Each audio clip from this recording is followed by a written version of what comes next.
Okay. Hello.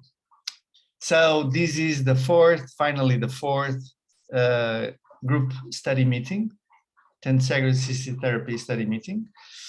We couldn't manage the other fourth meeting because there was no one, there were problems with connections. So now here we are. I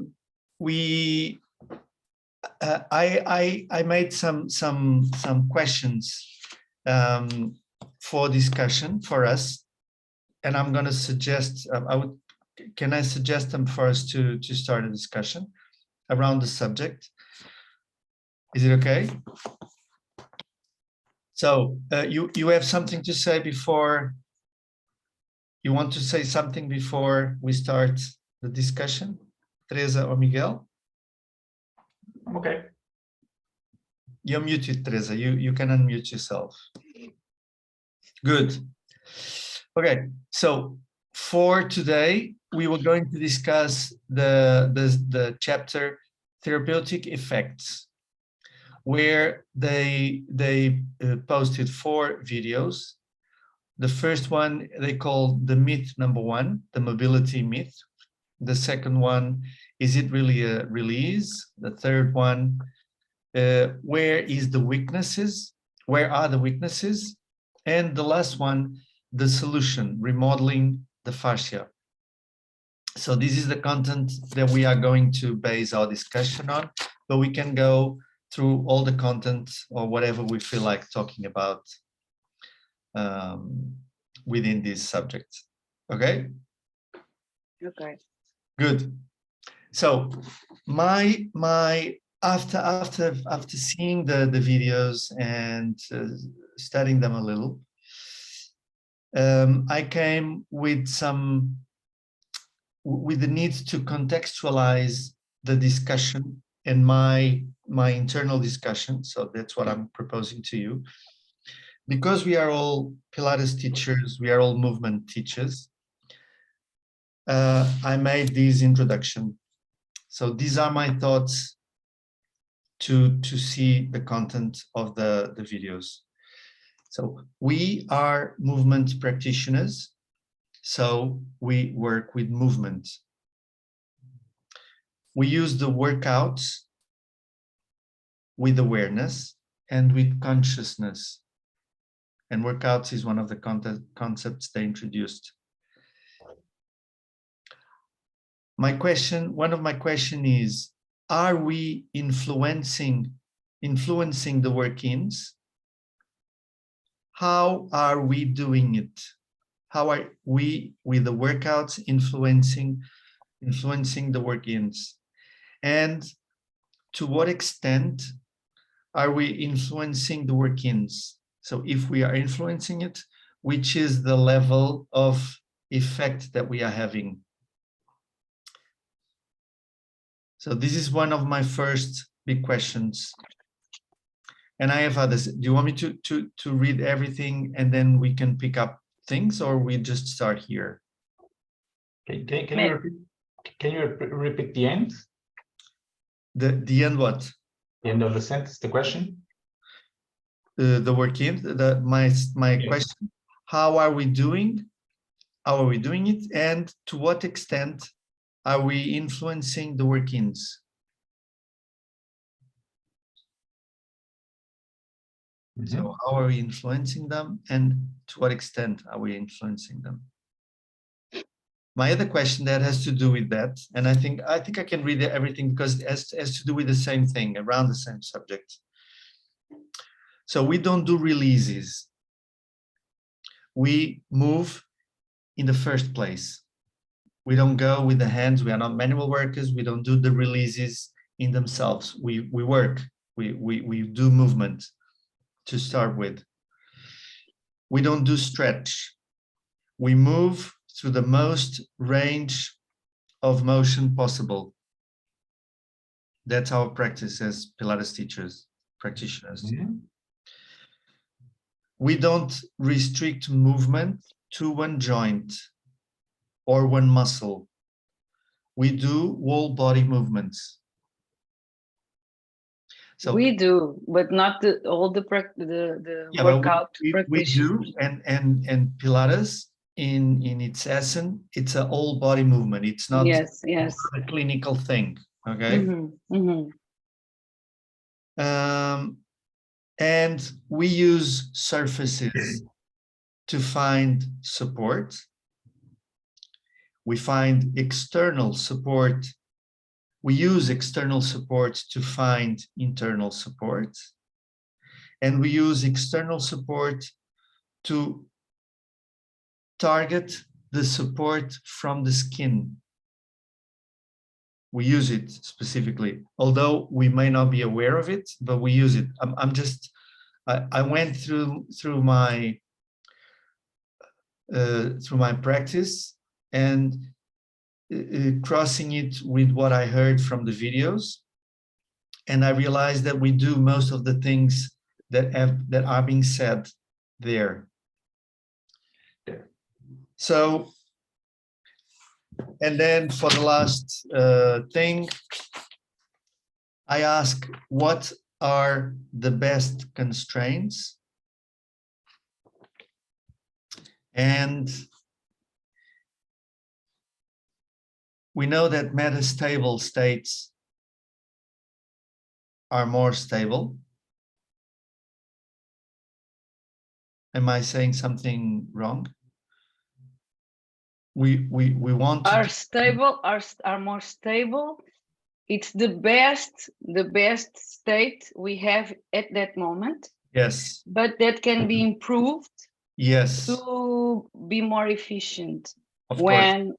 yeah, because the different areas are coexisting, right? With tension and without tension, connected and disconnected, or in balance. Areas are coexisting in the meta state, but that meta state can and should be improved to a better efficient mode of distributing energy on our bodies. And yes, sorry. Yeah, no, I agree with you. My question is, can we create these metastable states with movement? Because they create, their proposal from the course is to create those metastable states with a peridynamic action, with the balls, with the surface, with the surfaces, and with the compression with the interfaces. And I believe that we can create those metastable states, that we are constantly creating them, depending on how we guide the practice. But Pilates can do that with the machines, and even without the machines, I believe. But how do we do that? Can we say that we create those metastable states by distributing, as you said, uniformly the tension using the machines, or just consciousness, using consciousness? Like, because I thought Susan would be here. She said that she couldn't be here today, but I believe that in Tai Chi, that's what they do. They use, because they don't use apparatus to reconfigure. Frida is coming, but they create those metastable states the same way, by using, I'm guessing, because I don't practice Tai Chi, consciousness. Hi, Frida. Do you? Hi. So those are my questions. Those are my introductions. You want me to go through it? Yes, yeah. Maybe. So the main thing is to discuss their practices that are meant from this course, directed to manual practitioners. And I'm trying to see how to apply the same concepts, the same science, the same justifications that change the body effectively? How can we apply it being movement practitioners? How can we, using movement and specifically Pilates movement, but we can use any other movement with support, like we use with the equipment, or without support, because you also use it without support. But how can we think those concepts with movement? You have anything to say, or? Well, this method is about movement, right? Behavior, and the body in movement, or external movement applied by other, or movement from ourselves. So I think we can apply this technique, or trying to, because I think it's easier for us than for them, that they are body workers, right? And yes, and they need to connect. They have that obstacle. They need to connect to their patients, and being just one, or trying to be just one. And we have that advantage that we need just to be aware of our feelings. We don't need to do anything, because we have everything inside of us. We just need to adjust and to find that point that we can distribute the tension easily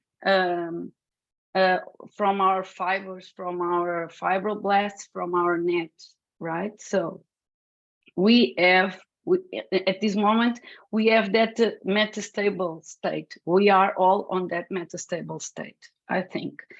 And when we train, when we do our practice, I think we can apply all these concepts and all these techniques, trying to find that depth in the movement and that uniformity that is found when we get to the phase 2, right? This duality. So yeah. So if we train ourselves and move, doing the movement against or using that interfaces that we have, the reformer or the mat, we can find that phase 2 with when the fibroblasts can behave like a family, and have that peridynamic behavior, right? And because we are trying to wake up that dorm fibroblasts, we all have them, and when we have that fibroblasts awake, doing their jobs and reconstructing the web, we can get to that optimal releasing state, which is not a release, it's just a distribution of the energy. So yes, my answer my answer is yes. I think we can apply all of these concepts and all this technique, adapting, of course, to our practice. It's possible. Let me just ask you something. You said that we have at the beginning, we have the advantage of not, so they have the manual practitioners have the disadvantage, you implied it, that they need to put their hands to build one system with two systems, from two systems. one person, another person, And interface. with the interface, yeah. You need to create one system. And for us, we work with one system only, but you have the equipment. It's our interface. It's interface, and it's another system. It's not an alive system, a living system, but it's a system. So you need to work, you need to build one system from one living system and one machine. One tool, One I tool. think. Okay. It's like, I see, like, okay, I understand, because you have that tensions, right? That you have to manage. And my question is, and my question and my thing is that for us to build that system from a tool and a living system, for us to build one system from that, for me, I call it consciousness or awareness. We need to develop the ability to perceive ourselves and our sensations, Of and course. we need to realize our sentientness. I don't know if you say that in English. Sentientness, Miguel? Maybe, but We need to realize that we are sentient beings, and when we regain our capacity to perceive and combine emotions with motions, with tensions, with connections inside. it's the awareness of the yeah. Of I don't know if it's awareness of consciousness, but it's something that is necessary for the thing to work properly, because you know that you can do all the exercises from the Pilates repertoire in all the machines, but you can just do fitness there. You can just pump your body. Same exact exercises with the same springs, in the same, it looks the same from the outside, but you know that the effect on the body is completely different. I have tried that in myself. You have tried that in yourself. We have made a huge journey.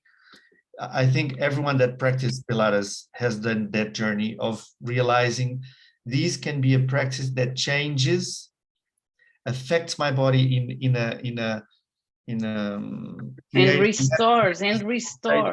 restores, or it can be something that just deploys my energy and makes me makes me stay where I was before doing anything. And we all, I don't know if I can speak for all, but we all were on that place of, I think so, spending a lot of energy with the local contraction and getting there, and a lot of sweat, and and we made this path, right? And with the awareness and more awareness and more awareness, so loading awareness, and now we can understand. I try to write my process of my movement while I'm training Pilates. I try to write my story, my process, and it's all of this is possible because I developed my awareness, of course. It's I agree, but my thing here was when I did the introduction with all those questions regarding the content of the discussion today, the three myths that they talked about. For the first myth, the mobility myth, I say that we move ourselves through the biggest range possible, and we use movement as our base of action, yeah, of affecting another body or ourselves.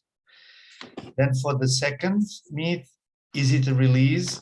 We don't do releases, at least traditional Pilates or Pilates in itself without any other mixtures. There's no releases as in a manual therapy.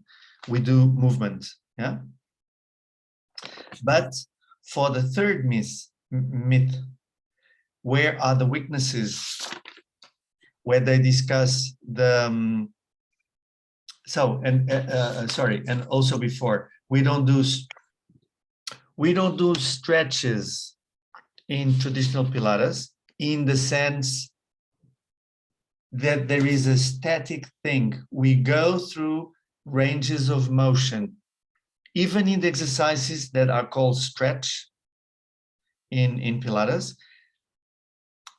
For what I learned, for what was taught to me by Romana and especially, there was no static stretching. There was no need for static stretching. She never showed me a static stretching. There was motion through ranges of motion, movement through ranges of motion, which is different. Yeah. But for the constraints, where are the weaknesses, and which or what are the best constraints,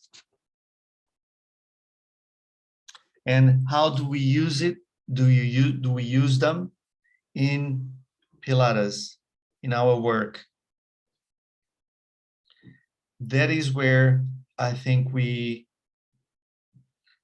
well, in the other questions, we also swim a little in butter. We slip because one does this, the other does that.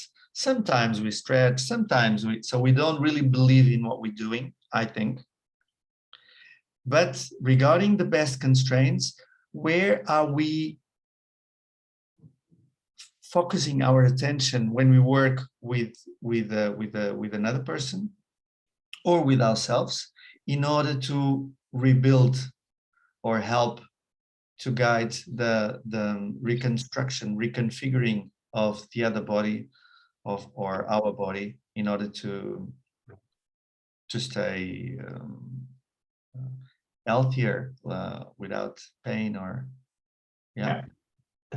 I think that's one of the main themes on this conversation, because we are trying to summarize everything now, and we are trying to, from there, adapt to our work.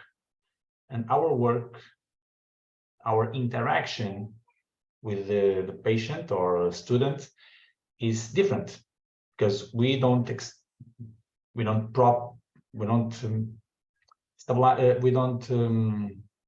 establish contact in the system of the student.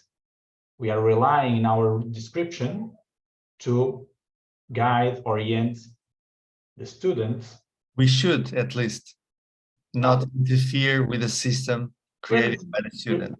The three of us are in here, so we don't. The four of us, Frida is four here. of us, I'm sorry.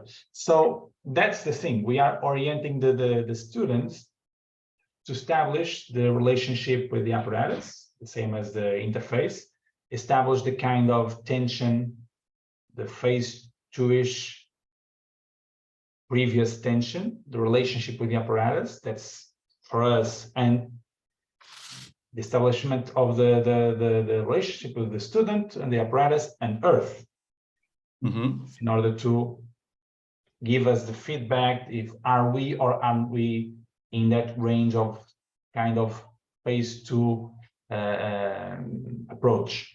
And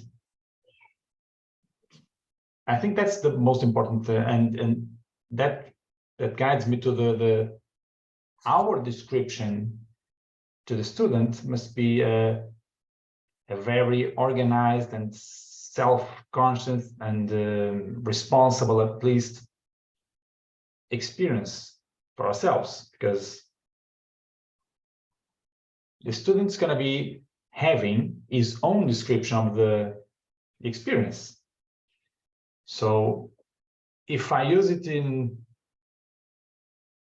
I describe or orient the student not accordingly with these principles, the experience is going to be very different.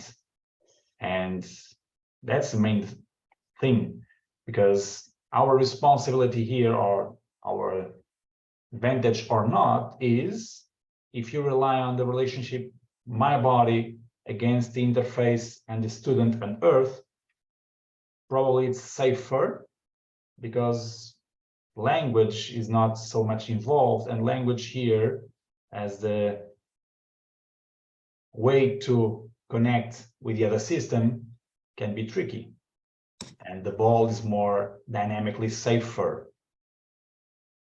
So I think that's one of the things there is core here. Okay, can I just add something there? Yeah, of course. It's more a thing for us to think about, because as we were discussing and Teresa described the system and the new system, student apparatus, student machine, there's a new system. Well, I described it, yes? Yeah, what I was saying is I was just trying to focus on me and the apparatus, not the student and the apparatus. Yeah, okay. When I told that was easier for us, it's because it's just me with the apparatus, not our students. Yeah, okay. That's one of the main things, because your relationship with the apparatus is going to be giving you a description of what happens. A self-conscious, a self-felt description of what happens. And that's the description, that's the experience you're going to be transmitting to the students. Yes, of course. Of course. Or trying to guide on these terms, you know, like when you do that movement, do you keep the all of your first you do that check before you move, right? What do you feel against the reformer or against the floor? And then you want that the student moves and the student start moving, and you so you keep the same things on in contact, the same interface, like, and you and when you do that, you are feeling your back on the footwork, for example. You continue to feel your back, you continue to feel the lower of your ribs, you continue to feel your feet there. So trying to connect things to guide the movement, or guide the feeling of uniformity. Okay, not about my feelings, my of course we need to practice a lot, but anchored on these concepts, on these terms, on what do we want really. It's distributing the tension and sorry, yeah. No. And how do you teach that? That's my thing. How do you teach that? How do you convey that message? Because in a manual practitioner, you don't need to teach anything. You just you practice yourself. How do I apply the same strength? How do I create a level 2 pressure or deformation in the system to enhance the dormant fibroblasts, and everything happens because of my consciousness as a practitioner, and that's all that counts. The guide under me can be asleep, but in our practice, we have to develop, we have to help to guide the student develop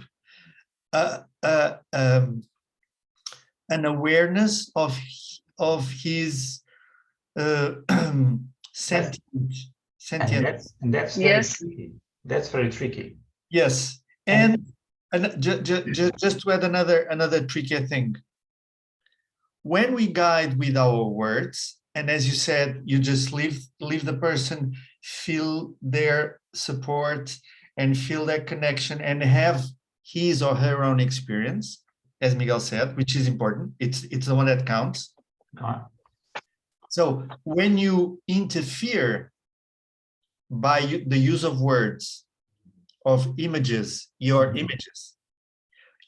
experience, or when you use, even better or even worse, when you use the use of touch directly on the other person, there you create a different system composed of two persons, one machine.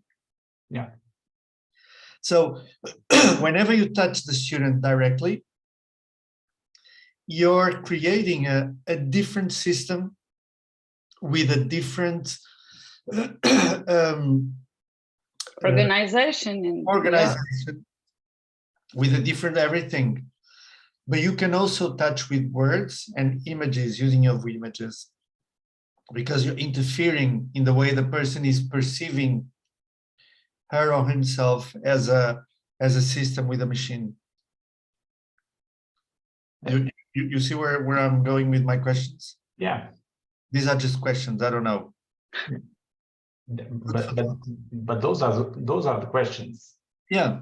And one of the things that we are comfortable, probably you feel it as well, is that the dynamic behavior of our interface, the apparatus, is, because of the springs, can be approached or to the viscoelastic wall. Okay? It's regular, yeah. So and it's regular, yes. It's regular. You can say it's predictable. Like it's more or less predictable. You know, if you take one spring or if you put one spring, you know how much. Yes, I think it's much more tricky when you are trying to apply and to apply your load on other living body and trying to find that phase two. In that sense, I agree with you. That's why they use the interface and the orientation of the interface, the relation of the interface, that helicoidal form, the response of yes. Those are the things. Those are let me say, Teresa, the difficult thing for me is not I'm seeing the difficulty in the student himself or herself. I understand. Because it's not, when you're the practitioner, the manual practitioner, you're the one that create everything for the therapy to happen. Everything. The other one is just a receiver, a passive receiver even. It is a passive receiver.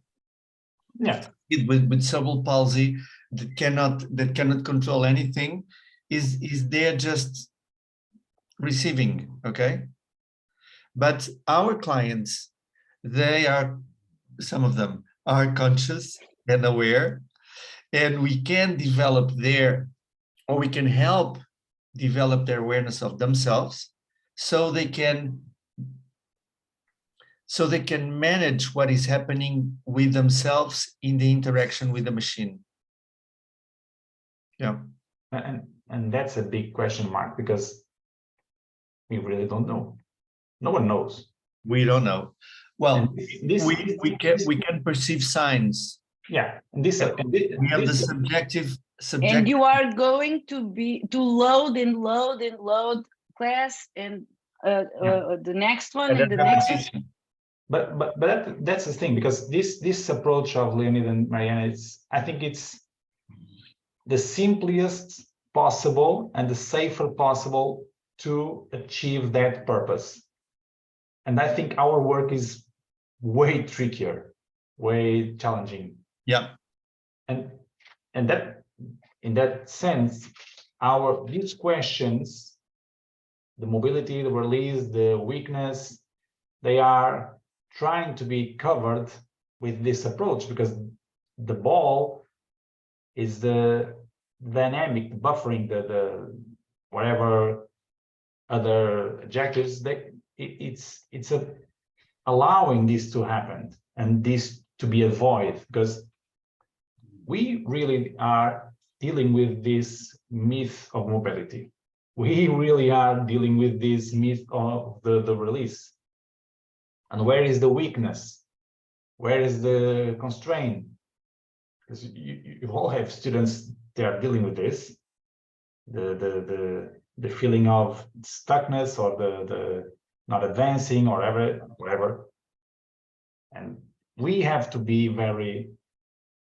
But I have a question. You don't you think we have to be very what?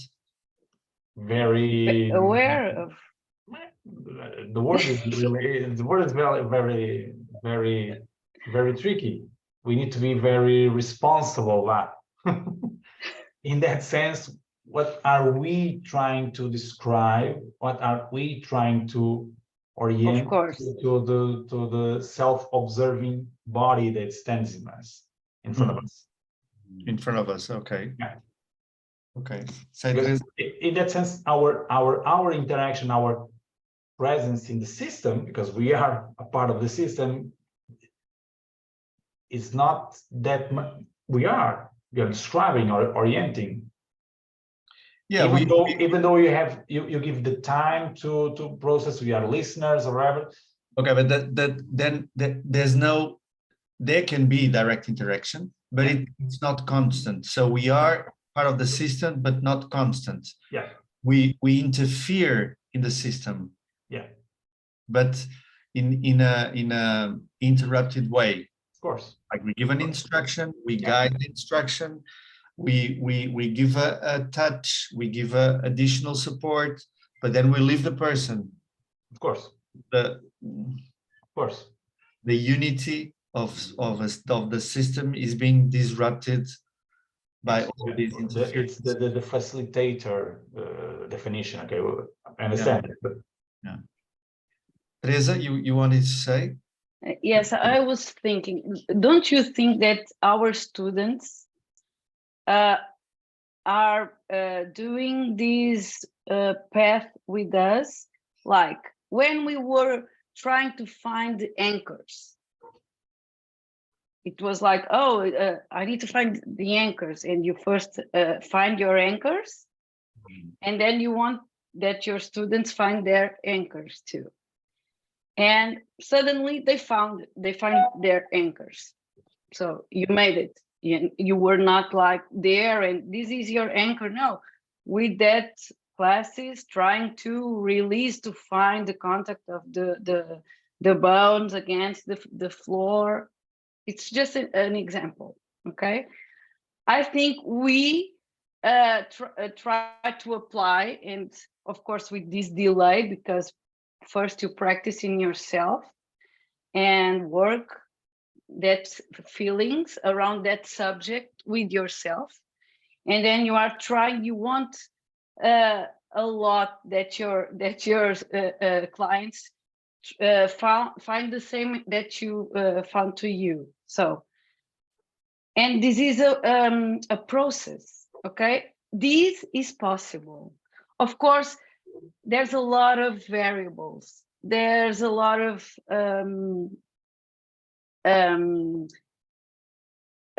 obstacles and noise, of course, but we need to know what we want. So when I do my practice, I know what I'm looking for, and I'm going to practice for yourself. You mean for myself, and I'm trying to tune my feelings and trying that, and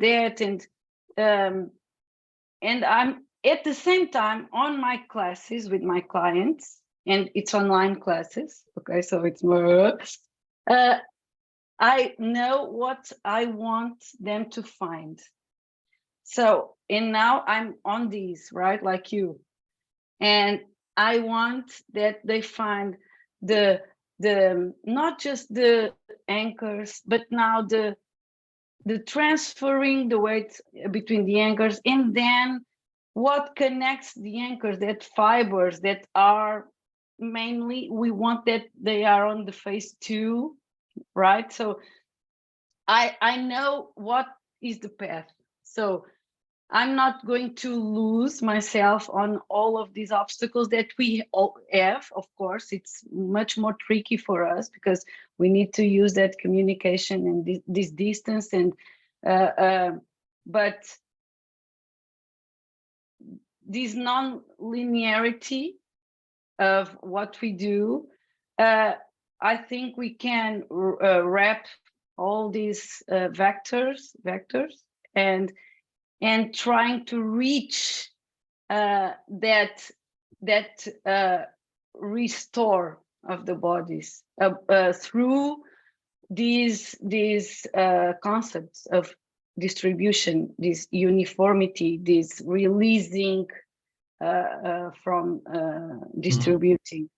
You know, it's like what I'm trying to say is, okay, we have all this mess, but all over the years we try to apply different concepts, different way of thinking and living the movement, and I'm happy with that path and the result on my clients, and they are happy too.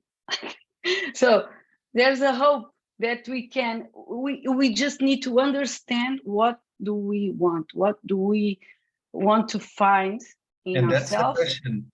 That's the question here. Yeah. Are we looking for releases? Are we looking for no, we are looking for connectivity. Yes. To connectivity. So, I agree with that. But how do you do that? Not I know you do that. I know we do that. But how by doing the workouts? No. Do we affect the work-ins? And that's where the connectivity, the true connectivity happens. It's in the work-ins. I know. It's in the paradigmatic horizons that is created through the ball. So how does all this reality that we see in the tensorial therapy course applies to our practice, or doesn't apply? Can we use the same concepts? Of course. Can we say that I think so. I think what you're trying to do here is, the words are always available, but we are trying to create an environment where, in fact, the mechanical homeostasis is possible. And the thing, they describe it very well, because the problem is the tension on the system. And at the present time, we are really, all of us are working the best we can. And the even best state is possible. That's the thing. And that those constraints that are present are changeable. They are changeable into a very, or a first best, or even best, better state. And I think the thing about the mobility and the release and the weakness all relates to tension. How can we create an environment where tension can be more efficient, more balanced, more? Is it creating release? I don't think so. It's creating the conditions to connect. Is it creating a mobility, or inducing a break, a release? I don't think so. It's creating really the environment so that the distribution is possible. Is it creating or dealing with the weakness, strengthening it? No, again, creating an environment so that the weakness can be distributed. Yeah. Well, I agree with all that you're saying. Everything that you're saying, I agree totally with what you're saying. But we are talking conceptually. Yeah. How? Right? The question is how. How do we do it? Because can I just add something to what Miguel said? Isn't it the balance between tension and relaxation? Also to tune that so that it gets into a state where it is more efficient, adaptable, springy, more like it's supposed to be, if you know what I mean. You see what I'm going for? I agree with you. I agree with all that you say. I think we are all saying the same. I think you're correct, because but at the present time, it is the best that we have. We can do even better. So the tension relaxation balance, you can use this. Okay, is this a phase 2 baseline to provide that possibility of Reconstruction, balance? Yeah. Dynamic equilibrium. Yes, and how to create that balance between tension and relaxation, as you say, how to create the metastable state that enhances the work of the fibroblasts.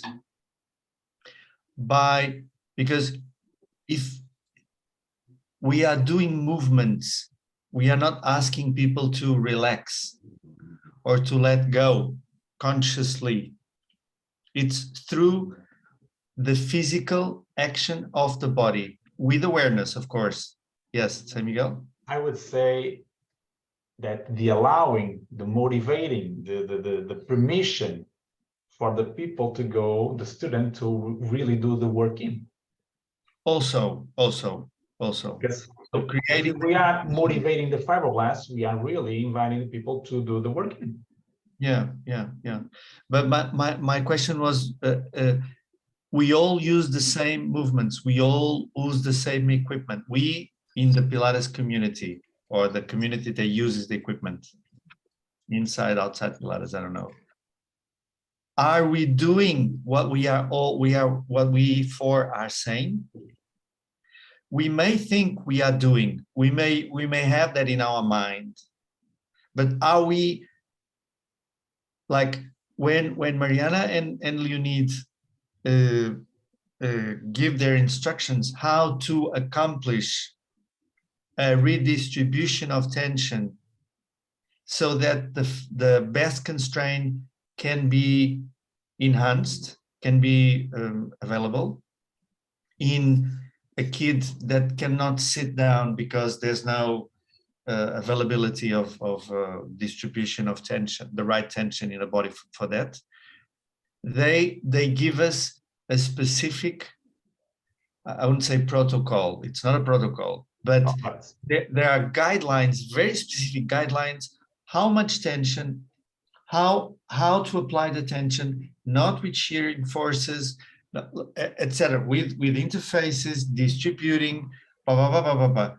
Are we aware of all that vectors, as Teresa said, in our practice, in the way we use our practice, or we are just thinking about, let's release, because there's a certain amount, there's always a certain amount of loading, right? Or my question is, I can receive tension on my body, and my goal is trying to distribute to not create tensional areas or in the not connected areas. So my question is, on this technique, what is the amount or intensity, or it's not magnitude, I think, because it's in depth. What is the amount? So we are using 4 springs on the reformer. We can apply this technique with that amount of charge or tension in us. We can. Do you understand my question? So it's always gentle to find the phase 2, or with that amount of strength that is giving us from the springs, we can distribute whatever we want if we are if we have that mechanical homeostasis with you are understanding? Are you yeah? What is gentle? What is too much? What is gentle? Yes. And to my body, into your body. And how do you define it? How do you see the signs that say you're in phase 2, you're not on phase 2? Yes. In practice. I think that the apparatus helps us or to find in our minds and transferring to our bodies these constants. But I think we can they help us to distribute and to awake that fibroblasts, and helps us to find the meta state more improved and more strong and more with more ability. And then we can lay down, and if you give me 5 springs or 4 springs or whatever, my body is able to always distribute that. Replicate. Yeah. I think the apparatus really challenges or provokes or leads us to engage in that way. And then when you achieved it, yes, you can repeat it constantly. Yes, you can replicate the state. Of course you can. So the apparatus doesn't lead us to connect in a specific way. Provokes us. Doesn't provokes us. It has the potential for that, because and we did it. That's the first how we started the discussion. We all, or at least we three, because we come from the same thing of fitness, we started doing Pilates by exerting ourselves with the same exercises, and now we use the same 4 springs, but we do something completely different. Of course. So it doesn't depend on the apparatus or on the equipment or on the repertoire. It depends on your conscious, on how you establish your system with equipment. Yeah. But don't you think that you can build that ability on you? Of course you can. That's what we do. But how? So it's the answer. It's the answer, right? So you were asking if our external stimulus or our external tension that we receive, if we can change our inner, it was what you asked, right? Our inner work-ins. Yes. The work-ins. If the workouts can affect the work-ins, and so the answer is yes, or I also perceive as you that it's a yes. It's a yes.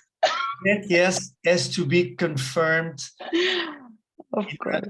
In some way. We confirm that because we have clients, we work for many years, and me more than you. And I have achieved improvements in situations of people that were completely disrupted in their dynamic awareness and the dynamic arrangement in themselves. They were suffering, they were prone to surgery, and constant pains, and they got completely better. They are moving without pain. They are moving freer. They regain their ranges of motion. You see? So yes, we are doing that, but how are we applying these concepts? How do we say that we apply these concepts? And then there's just one more thing to say on the discussion that I think it's important. Something that you said, Teresa, and I think it's very important. You said that you practice to yourself so that you have tools to teach. Those are your words, more or less, huh? Yes, yes, yes, yes. I know a huge bunch of movement practitioners that don't move. Don't practice what they teach. How can you teach from a book if this is about giving awareness to people? It's not giving instructions. It's not moving that bone with that bone, or connecting this muscle with that muscle, or even engaging a muscle. It's about consciousness, it's awareness, it's about sentience, about perceiving oneself. It's about sensations. So how can you not practice? And how do you end up messing up the industry by... Leonid told here that yoga workouts uses this tiny external movement to loop the internal load distribution with ourselves, right? Yeah. And we also do, and Tai Chi also does, and kettlebell also does, and everything. So you can use whatever movement, but you need, for me, you need the awareness, the consciousness.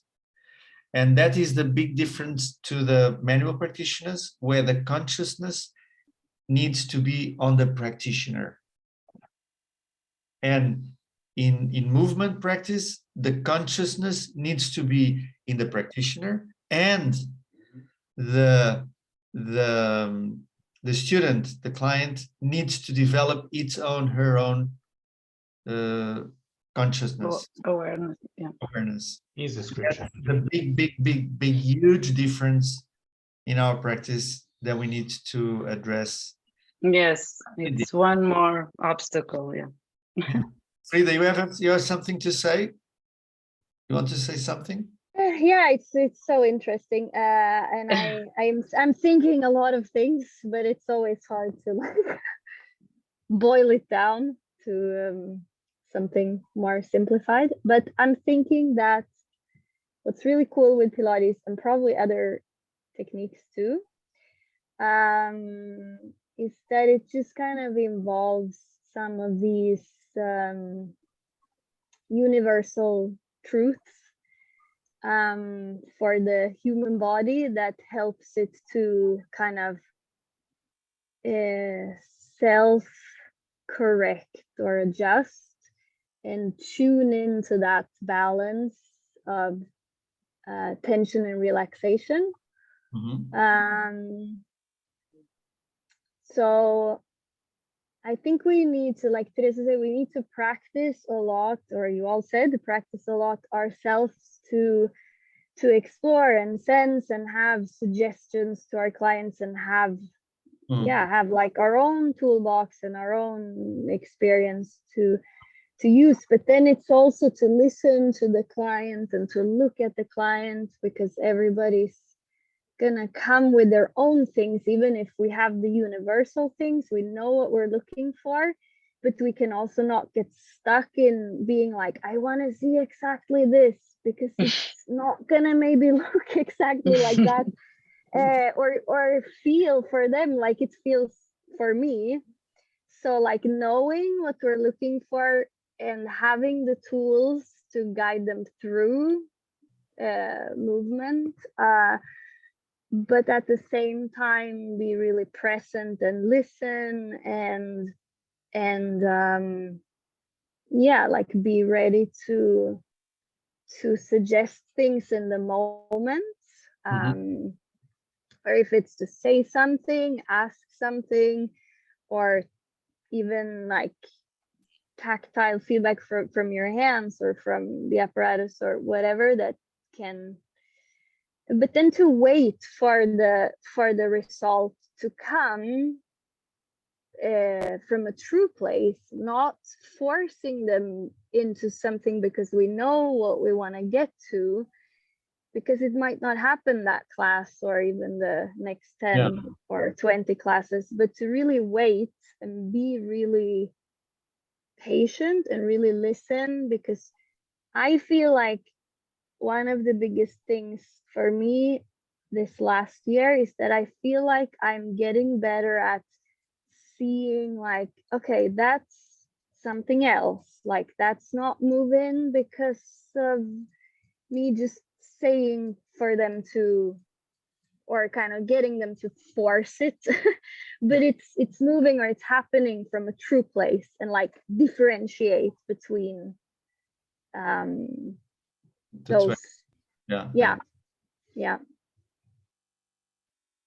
I agree with you. Can I just say something regarding what you just said? And I want to say something too, Frida. Yeah. You said you came again with the concept of relaxation, and I believe that within the discussion that we are having of tensegrity, biotensegrity, I'm not sure, but I would say that relaxation would be an unnecessary term, because relaxation means, for me, tension distribution. The body is made up of the structure of the body depends on tension, internal tension. Tension not being a bad term. Tension is just the possibility of organization in the body. Yeah, but I'm not valuing tension and relaxation as good and bad. I'm more thinking of it as there can't be like one, but that they come together to create that tune that makes it like a spring, or like a, I don't know, it's a tensegral structure. Yeah, it's more like that. It's not like, oh, it's bad tension, you have to relax. It's not relax as in fall into, just fall onto the floor and just rest. I'm just saying that the term relaxation. Yeah, no, but the term might not be used in what you guys are studying. And maybe there's another term that would be tension better. Distribution. That's what Teresa kept saying. Tension distribution, redistributing the tension all over the body, creating the places with a lot of tension, with the places with less tension, creating a uniform field of tension.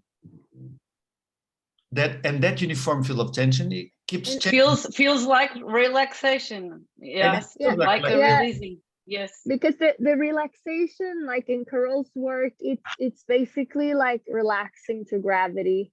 So it's to work with it's related to the anchoring points, and that's it's distribution. Yeah, it's distribution of tension all over the body. Yeah. Miguel? I think I'm sorry, Miguel. No, don't worry. I think the key word is integration, tension integration. It must be integrated in the whole body. So I think that's the thing, because we have the tools in us. And this is the most important thing. If we have the tools in us, we have the responsibility, if you can say so, to create the proper condition, the proper environment, so that those tools integrate the tension properly. So, and we, as facilitators, element of the system with the student or not, we have the responsibility to describe, to allow the student to create his own integration of his own system as a whole. Yeah. And not impose, as Frida was saying.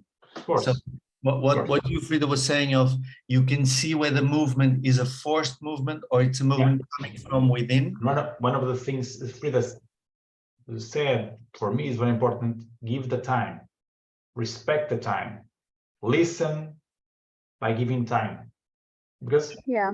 normally we just are always interrupting, always feeding. No. Give the time. Time is needed. Yeah. One of the things I learned with Nuno, allow people to have time. Always. Always. Okay, I think we are on the hour, and Miguel and Teresa need to go. We can finish. And anyone of you, Frida, we're not watching you, but you have something. I can start. It's just a little bit dark, but Yeah, it's okay. You want to say something to close up from your part, or you're okay? I think I'm okay. I've been listening intensely. It's been very interesting, and there's always more to talk about. But I also don't want to just ramble about things. So yeah, I think to be continued as usual. Good. Next meeting on the 8th of February. Yes, it will be always on the second Wednesday of the month. Okay. At 6 o'clock, 6 p.m. Lisbon time. Second Wednesday. Thank you. Nice to see you. Nice to see you. Nice to Bye. see you. Bye. Thank you. Thank you. Bye-bye. Bye.